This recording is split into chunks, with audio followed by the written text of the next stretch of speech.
Posibleng bahagi umano'y ng creeping invasion ng China sa West Philippine Sea ang pahayag ng ilang Chinese scholars na ang Batanes ay bahagi ng Taiwan na kinikilala bilang probinsya ng China. Yan ang sentro ng balita ni Elijah Canlas. Mahigpit na binabantayan ng pamahalaan ang bagong estratehiya ng China matapos magpalabas ng pseudo-legal na katwiran ang mga akademikong Chino na umaangkin sa isla ng Batanes. Ayon kay Ray Powell, Executive Director ng Sealight Foundation ng Stanford University, nagkasundo sa isang symposium ang mga iskolar na ang Batanes Islands ay pagmamayari umano ng China. A symposium of Chinese academics assembled to justify China's claims to major new parts of the exclusive economic zones of Japan and the Philippines and the related patrols east of the Bashi Channel had unanimously concluded that the Batanes Islands belong to China. Binigyang diin ni Powell na ang hakbang na ito ay bahagi ng creeping invasion na dati nang ginamit ng China upang unti-unting sakupin ang Mischief Reef at Scarborough Shoal. Samantala, kaugnay nito ay binalaan naman ni Powell ang publiko. But do not mistake silence for restraint.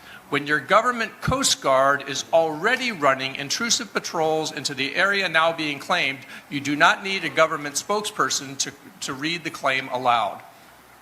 The patrols are the government's position. They have learned from China's creeping expansionism across places like Mischief Reef, Scarborough Shoal, Whitsun Reef, and Escoda Shoal, and are wise to apply those same lessons to Batanes. Madalas ding makitaan ng presensya ang Chinese Coast Guard sa Bashi Channel na isang kritikal na supply route at nagsisilbing northern flank ng depensa ng Pilipinas. Sa pamamagitan ng mga patrol na ito, lumalabas na ang China sa kanilang indineklarang 10-dash line ay lumalagpas na sa tinatawag na First Island Chain.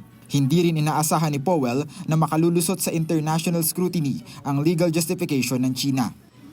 Aniya, layunin lamang nitong lumikha ng kalituhan upang gawing normal ang kanilang military at paramilitary presence sa mga teritoryo ng Pilipinas. Now, I don't think that their legal justification based on ownership of the Batanes Islands is going to survive any kind of international scrutiny, but all they really require for their narrative is enough ambiguity and enough muddying the waters so that they can say, well, you know, it's disputed.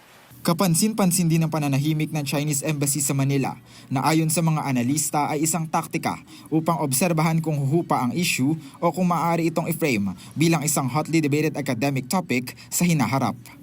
Bukod dito, nagbabala na rin ang pamahalaan laban sa mga influence operations ng China na may layong manghimasok sa domestic politics, partikular sa lokal na media at sistema ng edukasyon upang isulong ang kanilang geopolitical interests. Elijah Canlas para sa Bayan.